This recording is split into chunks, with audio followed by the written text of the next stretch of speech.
தொடர்ந்து தேர்தல்களில் திமுக ஜெயிக்குது. 2019 ஜெயிக்குது, 21 ஜெயிக்குது, 24 ஜெயிக்குது, 26 அவங்களுக்கு தோல்வி. இந்த ஸ்ட்ராட்டஜி டீம் அப்பெல்லாம் கூட தான் இருக்காங்க.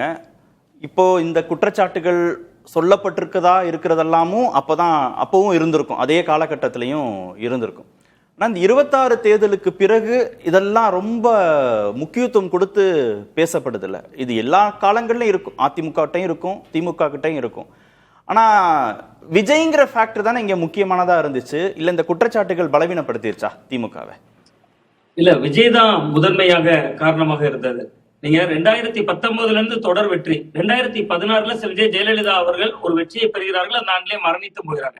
அதுக்கப்புறம் வலுவான எதிரியவே திமுக சந்திக்கலை. நீங்க தமிழ்நாட்டுல திமுக ஒரு வலுவான எதிரியவே அதற்கு பின்பு எதிர்கொள்ளல. பாஜகவை முன்னால் நிறுத்தினாங்க. 19 பாராளுமன்ற தேர்தல், 21 தேர்தல், 24 தேர்தல் தொடர் வெற்றிகளை பெறுது. முதன்முறையாக ஒரு வலுவான எதிரியவே உங்க 19 தேர்தலுக்கு பின்பு இப்பதான் சந்திக்கிறாங்க. அப்ப அது ஒரு பெரிய சவாலாக மாறி இருக்கு. அப்ப இதனால் வர கண்ணு கட்டிய தூரம் வரை எதிர்கட்சி இல்ல. உதயநிதி ஸ்டாலின் அவர்களே பேசியிருந்தார் தேர்தலுக்கு முன்பு, நீங்க பலவீனமாக இருந்தாலும் அதிமுக தான் நீங்கள் எதிர்கட்சி அப்படின்னாரு. அப்ப இன்றைக்கு திமுகவோட இந்த நிலைமைக்கு ஒரு வகையில திமுகவே காரணம் சார். நீங்க அதிமுகவை ஒரு வலுவான எதிரியாக முதல்ல திமுக மதிப்பீடு செய்திருந்தா களம் 2 முனை போட்டி அப்படிங்கிற கோணத்துல கூட ஒருவேளை இருந்திருக்கலாம். பட் இவர்கள் தொடர்ந்து பாஜகவை முன்னிலைப்படுத்தி கொண்டு அதிமுக ஆட்டத்திலே இல்லை என்கிற தோற்றத்தையும் திமுக தான் உருவாக்குனாங்க. அது ஒரு வகையில விஜய் அவர்களுக்கு பிளஸ்ஸா மாறிடுச்சு. அவரும் களத்தில் இல்லாதவர்கள்ட்டார். அப்ப விஜய் முதன்முறையாக ஒரு களத்துக்கு 2019க்கு பின்பு ஒரு வலுவான எதிரியை சந்திக்கிற பொழுது திமுக தோல்வி அடைந்து விட்டார். இதுதான் முதல் புள்ளி. ரெண்டாவது, அவங்க வியூக வகுப்பு, சார் சொன்னது ரொம்ப சரியானது. வியூக வகுப்பாளர்கள்ல மிதமிஞ்சிய ஒரு நம்பிக்கை ஒன்று. வியூக வகுப்பாளர்களை நம்பினது மட்டும் இல்லாம தொண்டர்களோடு இந்த இணக்கம் ரொம்ப கேள்விக்குறியாயிருச்சு சார். நீங்க எந்த வகையில நான் கேள்விக்குறியாயிருச்சுன்னு சொல்லுறேன். உள்ளாட்சி தேர்தலை நடத்தல. நீங்க உள்ளாட்சி தேர்தல் நடத்தினீங்கன்னா உங்க ரூலிங் பார்ட்டியா திராவிட முன்னேற்ற கழகம் இருக்கும் பொழுது நடத்தியிருந்தா கிட்டத்தட்ட திமுகவில் இருக்கக்கூடிய எளிய தொண்டர்கள் பஞ்சாயத்து தலைவராக வந்திருப்பாங்க, ஒன்றிய கவுன்சிலராக வந்திருப்பாங்க. அவங்க கிரவுண்ட்ல சொல்றது எடுபட்டு இருக்கும். என்னதான் விஜயாலை வீசினாலும் அவங்களால பலனடைந்தவர்கள் உருவாயிருப்பாங்க. கூட்டுறவு சங்க தேர்தல் நீங்க இதெல்லாம் ஒரு ஆளுங்கட்சியாக இருக்கிற பொழுது நடத்தினாதான் எளிமையான தொண்டர்கள் அதிகாரத்துக்கு வர முடியும். அந்த இடம் ஒரு கேள்விக்குறியாயிருச்சு ஒன்று. இன்னொன்று, இந்த வியூக வகுப்பு நிறுவனங்கள் இவங்களை மட்டும் எப்படி இயக்கணும்னு சொல்லல, தொண்டர்களை எப்படி நடத்தணும்னு கைட் பண்ணிட்டாங்க. அந்த இடம் தான் தொண்டர்களுக்கும் அவர்களுக்குமான இடைவெளியாகி விட்டது. நீங்க தீபாவளி, பொங்கல் போன்ற நேரங்கள்ல ஏதோ ஒரு கம்பெனிகள்ல வேலை செய்யறவங்களுக்கு பரிசு தொகை கொடுக்குற மாதிரி கட்சியினுடைய தொண்டர்களுக்கு 3000, 5000, கட்சியில 25 அமைப்புகள் இருக்கு சார், கிளை அமைப்புகள் இருக்கு. நீங்க ஒரு தாய் அமைப்புக்கு மட்டும் ஒரு நிதி வருது, கீழே இருக்கிற மற்ற அமைப்புகளுக்கு போலங்கும் போது அவங்களுக்குள்ள நேற்று வரையும் நம்ம கொள்கை பிடிப்போடு வேலை செய்தோம், இன்னைக்கு நம்மளை நிறுவனமயமாக்கிட்டாங்கிற ஒரு அச்சமும் அந்த தொண்டர்களுக்கு வருது. இன்னொன்று, கடந்த கால திமுக அரசுல எவ்வளவு டிரான்ஸ்பர் நடந்திருக்கும், எவ்வளவு திமுக அவங்க எல்லாம் ஜெயிக்க வைக்கும் போது அவங்க மேல கோபம் வரலையா? அவங்க மேல அவங்களுக்கு எந்த விதமான சங்கடமும் இல்லை. 2019 ஜெயிக்க வச்சாங்க ஸ்ட்ராட்டஜி டீம், 21 ஜெயிக்க வச்சாங்க, 24 ஜெயிக்க வச்சாங்க. அப்போ இந்த ஸ்ட்ராட்டஜி டீம்னால ஜெயிச்சோம் அப்படின்னு ஒரு பெருமிதத்தோட தானே இருந்தாங்க. அந்த பொறுப்பை அந்த டீம் எடுத்துக்கிட்டாங்க, அவங்க ஜெயிக்க வச்சாங்கன்னு தானே கட்சிக்காரங்க இருந்திருப்பாங்க. அப்படி இருந்திருக்க மாட்டாங்களா? இல்ல சார், போட்டி இருக்கிற போது தானே ஜெயிக்க வைக்கணும். போட்டியே இந்த தேர்தல் தானே இருந்திருக்கிறது. நீங்க 2019 40க்கு 39 சீட்டு ஜெயிக்கிறாங்க, 39க்கு 38 சீட்டு ஜெயிக்கிறாங்க. தேனியில மட்டும்தான் ஈவி.கே. இளங்கோவன் அவர்கள் தோக்குறாரு. நீங்க 2021 10 ஆண்டு எதிர்கட்சி ஜெயலலிதா அவர்கள் இல்ல. நீங்க அவங்க ஸ்ட்ராட்டஜி டீம் வேலை செய்யாட்டாலும் கூட திமுக தான் அந்த தேர்தலை ஜெயிச்சிருக்கணும். 66 இடங்கள்ல அதிமுக அடங்கி போயிருது. நீங்க பாஜக எதிர்ப்பை தூக்கி அதிமுக தலையில் வைக்கிற பொழுது 24 தேர்தல் அதிமுக பிரதான எதிர்கட்சி சார், பிரதமர் வேட்பாளரே இல்ல. அந்த தேர்தல் வெற்றியை நம்ம எப்படி 24 மட்டும்தான் நீங்க அப்படி சொல்ல முடியும். நீங்க 19 இடைத்தேர்தல்களில் ஜெயிச்சு அதிமுக ஆட்சியை தக்க வச்சிருச்சு. 21 கூட 5% இடைவெளி தான், கூட்டணியாக 75 இடங்களை அதிமுக பெற்றுருச்சு. 10 ஆண்டுகளுக்கு பிறகான ஆட்சி அதற்கு பிறகான அதிருப்தினா கூட அவங்க செய்யறாங்க. அப்போ அங்க ஒரு ஸ்ட்ராட்டஜி டீம், அங்க அவங்க கொடுக்கக்கூடிய வாக்குறுதிகள் அப்படிங்கிறது அங்க தேவைப்பட்டதானே. இப்ப பேசுறோம் அவங்க தேவையில்லை, கட்சிக்காரங்களே போதும்னு. அந்த காலகட்டத்தில் வெற்றி வரும்போது அப்படி பேசியிருப்போமா? இல்ல சார், 21 அவங்க ஆளுங்கட்சியாக இல்ல. ஆளுங்கட்சியாக பின்பு அதன் மீதான மதிப்பீடும் உருவாகுது இல்ல. நீங்க இந்த கடந்த 5 ஆண்டு காலங்கள்ல ஆளுங்கட்சியின் மீதான மதிப்பீடு உருவாகுது. இன்னொன்னு, நீங்க இந்த தேர்தல் வியூக நிறுவனங்களுக்கு நீங்க கிட்டத்தட்ட நீங்க சார் சொன்னாரு, இப்ப கூட சார் சொன்னதை போல, சிவபிரியன் சார் சொன்னதை போல, ஜெயலலிதா அவர்கள் 2014 மோடியா லேடியா தானே ஒரு வார்த்தை கேட்டாங்க. 37 சீட் அந்த பார்லிமெண்ட்லயே ஜெயிச்சிருக்காங்களே. அப்ப இந்த முறை ஏன் இவ்வளவு சர்ச்சைகள் வருதுன்னா, நான் அதுதான் சார், தொண்டர்களை எப்படி நடத்தணும், எப்படி அணுகணுங்கிற இடமும் அந்த வியூக நிறுவனங்கள் கையில போயிருச்சு. இன்னொன்னு சர்வே எடுத்தாங்க சார், பல கட்ட சர்வே எடுத்தாங்க. நீங்க விஜயனுடைய செல்வாக்கு எடுத்ததை விட திமுக யாருக்கு சீட்டு கொடுத்தா ஜெயிக்கணும் ஒரு வாரத்துக்கு ஒரு முறை, ஒரு வாரத்துல மாவட்ட செயலாளர் எடுத்துட்டே இருப்பாங்க, அடுத்த ஒரு பாத்தீங்கன்னா மாநகர செயலாளர் பேர் எடுப்பாங்க. நீங்க அரசினுடைய திட்டங்களுக்கு என்ன ரியாக்ஷன் இருக்கு, கிட்டத்தட்ட மற்ற விஷயங்களுக்கு எவ்வளவு ரியாக்ஷன் இருக்கு என்பதை விட முழுக்க முழுக்க யாருக்கு சீட்டு கொடுக்கணும், யாருக்கு கொடுத்தா ஜெயிக்கணும் சொந்த கட்சிக்குள்ளேயே சர்வே எடுக்கிறதுல நிறைய நேரத்தை விரயம் பண்ணிட்டாங்க.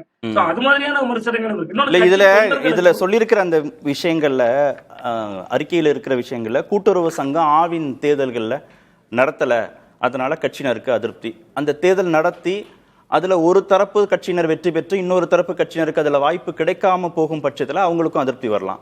அதே மாதிரி மகளிர் உரிமை தொகை பெறாத பெண்கள் அதிருப்தி அடைஞ்சாங்கன்னு, அப்ப பெற்ற பெண்கள் எல்லாரும் ஓட்டு போட்டாங்களா திமுகவுக்கு? இல்ல, போடலையே சார். 1,31,00,000 பயனாளிகள், திமுக தனித்து ஓட்டே அவ்வளவு வாங்கலையே. சரி, அப்ப போடல, அப்போ எல்லாருக்கும் கொடுத்திருந்தாலும் போட்டிருக்க தானே மாட்டாங்க. எல்லாருக்கும் அனைத்து பெண்களுக்கும் அப்படின்னே திமுக கொடுத்துருக்குன்னே வச்சுக்குவோம். அப்போ அவங்களும் போட்டிருக்க தானே மாட்டாங்க. அவங்க விஜய்னு முடிவு பண்ண பிறகு கொடுத்தாலும் போட்டிருக்க மாட்டாங்க, கொடுக்கலன்னு போட்டிருக்க மாட்டாங்க, அப்படித்தானே? இல்ல சார், விஜய் என்று அவர்கள் முடிவெடுத்தாங்கன்னா கரூர் சம்பவத்துல இன்னைக்கு அதிமுக எடுத்த நிலைப்பாடுக்கும் திமுக எடுத்த நிலைப்பாடுக்கும் என்ன வித்தியாசம் இருந்தது? அதிமுக அவரை ஊரா போய் பரப்புரை செய்து அவர் மீதான விமர்சனத்தை இல்லாமல் பார்த்து கொண்டது. திமுக இன்னும் கொஞ்சம் களத்துல போய் சொல்லிருக்கலாமே. நீங்க விஜய் எதிர்க்கவே இல்லையே சார். நீங்க வியூக வகுப்பாளர்கள் செயல்பாட்டினுடைய அடிப்படையில நம்ம விமர்சிக்க கூடாதுன்னா, விஜய் இவ்வளவு பெரிய சக்தியாக இருக்கிறார், 34-35% வாக்கு எடுத்திருக்கிறார், அவர் களத்துல வந்திருக்காரு. நீங்க விஜய்க்கு எதிராக திமுக என்ன வகையான முன்னெடுப்புகளை செய்தது? நீங்க களத்துல போய் சொல்லியிருக்கணுமே, மக்கள் மன்றத்துல பேசியிருக்கணும். ஒரு அறிவு திருவிழா மட்டும் நடத்தினா போதுமா? அறிவு திருவிழா இன்னைக்கு இருக்கக்கூடிய ஜென்ஸ் டிஎம்கே கூட்டம் நடத்துறது இது மட்டுமே இல்லையே. களத்துல விஜய் போன்ற ஒரு புதிய சக்தி வந்திருக்கும் பொழுது இளைஞர்களை ஈர்ப்பதற்கு என்பது 2வது நிலை. அதை திமுக செய்துட்டு தான் இருந்தாங்க. திட்டங்களின் வழியாவே செஞ்சாங்க. புதுமை பெண் திட்டம், நான் முதல்வன் திட்டம், தமிழ் புதல்வன் திட்டம் நிறைய செஞ்சாங்க. விஜய களத்துல விமர்சிக்கவே இல்லையே. நீங்க அப்ப ஒரு வியூக வகுப்பு நிறுவனங்கள் கிட்டத்தட்ட விஜயை விமர்சிக்கிறது தான் இன்னைக்கு அரசியல் மைய புள்ளியா விஜய் வந்துட்டாரு அப்படின்னு கணிக்க தவறியதா, அல்லது அப்படி கணித்ததை திமுக நிராகரித்ததா? இந்த 2 கேள்விக்குள்ளதானே இருக்கணும். அதான் ஏற்கனவே நான் திரு சிவப்பிரியன்ட்ட கேட்டதான், விஜயோட செல்வாக்கு நாளுக்கு நாள் கூடுது அப்படின்றத தெரிஞ்சு அவங்க சொல்லாம விட்டுருக்கணும். இல்ல விஜயை விமர்சிப்பதன் மூலமாக அவருடைய செல்வாக்கு இன்னும் அதிகமாக வாய்ப்பை நாமளே ஏற்படுத்தி கொடுக்கிறோம் அப்படின்னு அமைதியா இருந்திருக்கலாம். இப்பதான் சார் இதுக்குதான் சார் பதிலா சொல்றேன். அப்ப களத்திலே இல்லாதவர்கள் பாஜக விஜய் சொல்றாரு. அப்ப களத்திலேயே இல்லாதவர்களை விமர்சிக்கிற பொழுது தனக்கு லாபம் இருக்கு. களத்துல இருக்கிறவரை விமர்சித்தால் அவர் வளர்ந்து விடுவார்னா இதான் ரிசல்ட் வரும். அப்ப நீங்க களத்துல இருக்கிறவர்களை விமர்சித்தால் தானே, அந்த கட்சியினுடைய பலத்தை உணர்ந்தால் தானே. களத்திலேயே இல்லாதவர்கள் பாஜகன்னு சொல்றதுல விஜய்க்கு லாபம் இருக்கு.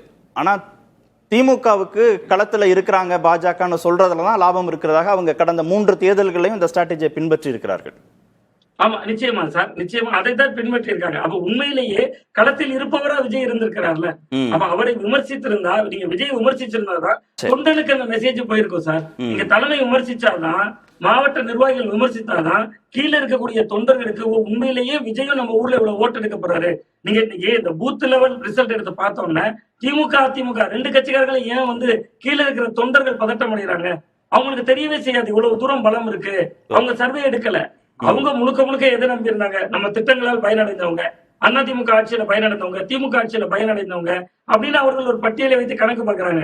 200 ஓட்டு 800 ஓட்டு ஒவ்வொரு பூத்திலேயே வாங்கியிருக்கல. அப்ப தலைமைகள் சுதாகரிச்சிருக்கணும். ஓகே, இந்த தலைமை, இந்த ஸ்ட்ராட்டஜி டீம்ஸ்னுடைய தலையீடு இதெல்லாம் வெற்றி பெற்ற டைம்ல கூட டிஎம்கேல நிறைய இதுல புகைச்சல் இருந்தது. அவங்க தேவையே இல்லை, நமக்கு 159 சீட் வரும்போது அவங்க இல்லைன்னா இன்னும் கொஞ்சம் கேண்டிடேட் செலெக்ஷன் பெட்டரா இருக்கும் அப்படிங்கிற ஒரு எண்ணங்கள்லாம் நிறைய பேர்கிட்ட இருந்துச்சு. அப்ப அவங்க வெற்றிக்கு அவங்க கிரெடிட் எடுத்துக்கிட்டாங்கன்னா இப்ப தோல்விக்கு அவங்க தான் கிரெடிட் எடுத்துக்கணும். வெற்றிக்கு மட்டும் நாங்க கிரெடிட் எடுத்துப்போம் அப்ப மட்டும் பிரசாந்த் கிஷோருக்கு எல்லாத்துக்குமே சொல்லும் பொழுது பெண் டீம் பொறுப்பு ஏத்துக்கிட்டாங்கல்ல. தேர்தல் தோல்விக்கு நாங்க பொறுப்பு இல்ல சார், பொறுப்பேத்துக்கிறதே இல்ல. அந்த ஸ்டேட்மெண்ட்டை நீங்க பாத்தீங்கன்னா அவங்க பொறுப்பேத்துக்கிறத தவிர வேற எல்லா விஷயங்களையும் தான் செஞ்சுக்கிட்டு இருக்கிறாங்க. அது ஒரு பொறுப்பேற்பா நான் பார்க்கல. ஒரு திமுக போன்றவருக்கு இப்ப இந்த முறை 2019, 21, 24க்கும் இப்பத்துக்கும் என்ன வித்தியாசம்னு பாத்தீங்கன்னா, அப்பெல்லாம் ஒரே ஸ்ட்ராட்டஜி இல்ல. ஜெயிச்ச எந்த சமயத்திலயாவது நாங்க தான் வெற்றிக்கு காரணம்னு அவங்க சொல்லியிருந்தாங்கன்னா பரவாயில்ல. ஆனா தோல்வின்னு வரும்போது பொறுப்பேத்துக்கிறாங்க. இல்ல ஸ்ட்ராட்டஜி டீம் ஒண்ணுதான். கடந்த தேர்தல். இந்த முறை தான் மல்டிபிள், அது வேற பிரச்சனை. ஒரு ஸ்ட்ராட்டஜி டீம் இல்ல, ஒன்னு சொல்றது இன்னொன்னு கேட்காது. ஸோ 4 பேர் 4 இன்ஸ்ட்ரக்ஷன் கொடுக்கும்போது, இன்னொன்னு மாவட்ட செயலாளர் ஒரு இன்ஸ்ட்ரக்ஷன் கொடுக்கும்போது எந்த இன்ஸ்ட்ரக்ஷனை யாரு இம்ப்ளிமெண்ட் பண்றது?